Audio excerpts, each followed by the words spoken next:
नमस्कार, आपके साथ मैं हूं रेशम खान और स्वागत है आप सभी का N27 न्यूज में। 70 के दशक में अचानक देश भर की लड़कियों में एक अनोखे ढंग से बाल कटाने का पागलपन सवार हो गया।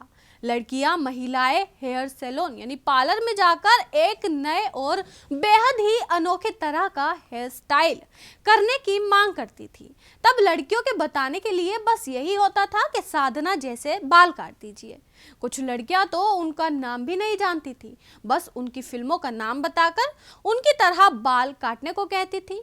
जल्द ही ज्यादातर पार्लरों में साधना जी की तस्वीरें दिखने लगी और यहीं से बाल कटाने का एक नया फैशन चल पड़ा, जो करीब 3 दशक तक लड़कियों में खूब आम रहा।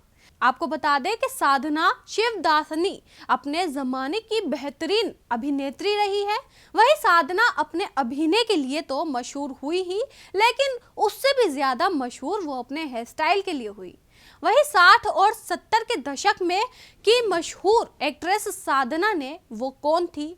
मेरा साया, राजकुमार, मेरे महबूब, आरजू, एक फूल दो माली, लव इन शिमला और वक्त जैसी फिल्में करके लोगों के दिलों में खास जगह बना ली थी।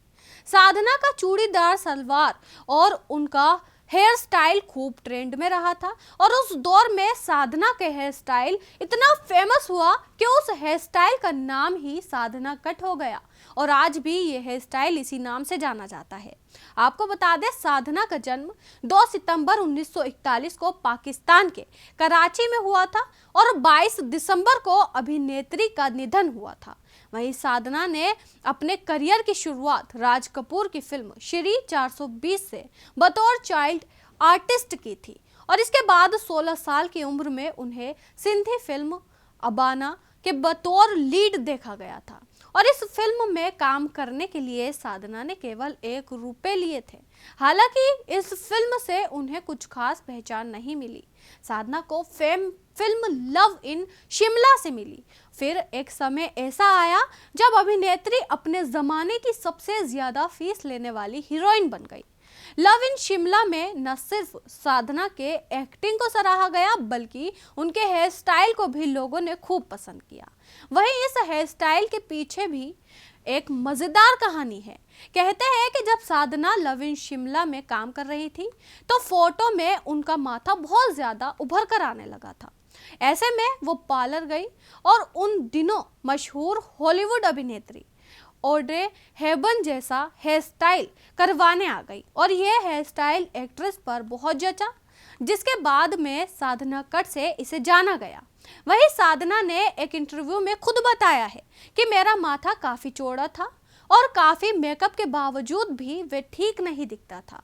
फिल्म के निर्देशक नैयर साहब मेरे लुक से खुश नहीं थे। उन्होंने हॉलीवुड अभिनेत्री ऑड्रे हेबर्न को देखा था जो फ्रिज कट रखा करती थी। नैयर साहब ने मुझे उनकी तस्वीर दिखाई और कुछ वैसा ही हेयर कट करने को कहा। इसके बाद उनका आइडिया काम कर गया और ये हेयर स्टाइल साधना कट के नाम से लोकप्रिय हुआ। वहीं इसके बाद बिमल रॉय की फिल्म परख को साइन करने के बाद उनका यही हेयर स्टाइल उनके लिए मुसीबत भी बन गया था। साधना जब फिल्म की शूटिंग के लिए पहले दिन सेट पर पहुंची तो बिमल रॉय उनका साधना हेयर कट वाला लुक देखकर काफी नाराज हुए।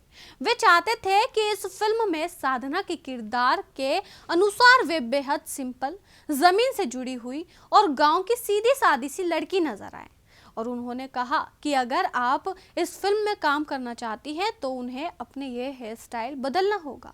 और इसके बाद साधना दुविधा में आ गई थी क्योंकि वे बिमल रॉय की फिल्म में अभिनय करने का मौका नहीं छोड़ना चाहती थी। कुछ देर सोचने के बाद उन्हें एक तरकीब सूझी। वे अपने ड्रेसिंग रूम में गई और उसके बाद उन्होंने वहां जाकर अपना हेयर क्लिप से अपने फ्रिज को छुपा लिया और इसके बाद वे प्लेन साड़ी पहने सामान्य अंदाज में बाहर आई। वहीं आपको बता दें, साधना ने पहली फिल्म लव इन शिमला के निर्देश RK नैयर से शादी रचाई क्योंकि शूटिंग के दौरान ही दोनों को एक दूसरे से प्यार हो गया था। लेकिन 1995 में RK नैयर का देहांत हो गया। और दोनों की कोई संतान भी नहीं थी। ऐसे में अभिनेत्री साधना अकेली पड़ गई। पति के निधन के बाद साधना को बीमारियों ने जकड़ना शुरू कर दिया। उन्होंने पब्लिक इवेंट में भी जाना कम कर दिया। आखिरकार 25 दिसंबर 2015 को इस दिग्गज अभिनेत्री ने इस दुनिया को हमेशा के लिए अलविदा कह दिया। लेकिन साधना आज भी अपनी खूबसूरती और बेहतरीन अदाकारी के लिए लोगों के जहन में कैद है और हमेशा रहेंगी। आप देख रहे हैं N27 न्यूज, पकड़ हर खबर पर।